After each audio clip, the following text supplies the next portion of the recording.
Guys, ഇപ്പോൾ എല്ലാവരും വിഷുവിൻ്റെ vlog കണ്ടിട്ടുണ്ടാവും വിചാരിക്കുന്നു. അപ്പോൾ വിഷു ഡേ 2 ആണ് കേട്ടോ ഈ ഒരു വ്ളോഗ് എന്ന് പറയുന്നത്. ചേച്ചീൻ്റെ ഏട്ടൻ്റെ കല്യാണം കഴിഞ്ഞിട്ട് ഫസ്റ്റ് വിഷു ആണ്. അപ്പോൾ അതുകൊണ്ട് തന്നെ അവർ നമ്മളെ വീട്ടിലേക്ക് തലേ ദിവസം വന്നിട്ടുണ്ടായിരുന്നു. വിഷുവിൻ്റെ ഡേ ഈവനിങ് ഒക്കെ ആയപ്പോൾ അവർ നമുക്ക് വന്നിട്ടുണ്ടായിരുന്നു. പിന്നെ നമ്മൾ ഉച്ചയ്ക്ക് ഇതാ ഫുഡൊക്കെ കഴിച്ച് നേരെ റെഡി ആയിട്ട് കുറച്ച് ഫോട്ടോസ് എടുക്കാൻ വേണ്ടിയിട്ട് പോകാമെന്ന് വിചാരിച്ചിട്ടോ.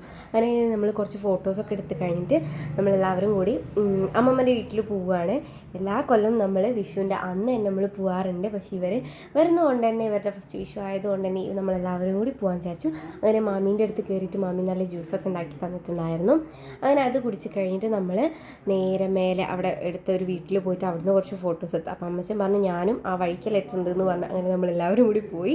അങ്ങനെ അത് കഴിഞ്ഞിട്ട് പിന്നെ അമ്മച്ചനപ്പോൾ നമ്മൾ രണ്ടുപേരും കൂടി ഫോട്ടോസ് എടുത്ത് പിന്നെ അടുത്ത മാമൻ്റെ വീട്ടിൽ പോയിട്ട് അവിടുന്ന് കുട്ടികളെല്ലാവരും കൂടി ലാപ്പിൻ്റെ മുന്നിലായിരുന്നു അവർ വരച്ച പിക്ചേഴ്സൊക്കെ കാണിച്ചു തരുമായിരുന്നു കേട്ടോ. അത് കഴിഞ്ഞിട്ട് നമ്മളെല്ലാവരും കൂടി ഫുഡ് കഴിക്കാൻ വേണ്ടിയിരുന്ന് ചപ്പാത്തി, പൊറോട്ട, ബ്രെഡ്, ചിക്കൻ കറി അങ്ങനെയൊക്കെ ആയിരുന്നു നമുക്ക് ഫുഡിനുണ്ടായിരുന്നത്. അങ്ങനെ നമ്മൾ എല്ലാവരും കൂടി ഇരുന്ന് ഫുഡ് കഴിച്ച് നല്ല രസമായിരുന്നു കേട്ടോ. എല്ലാവരും കൂടി ആയതുകൊണ്ട് തന്നെ പിന്നെ കുട്ടികളും എല്ലാവരും കൂടി ഫോട്ടോസും കാര്യങ്ങളൊക്കെ എടുത്ത് നമ്മൾ ഇൻസ്റ്റയിൽ അയച്ചൊക്കെ നമ്മളത് സ്റ്റോറിയൊക്കെ ഇട്ടിട്ടുണ്ട്. അപ്പോൾ എന്തായാലും ഇന്നത്തേക്ക് ഇത്രയേ ഉള്ളൂ. Bye bye.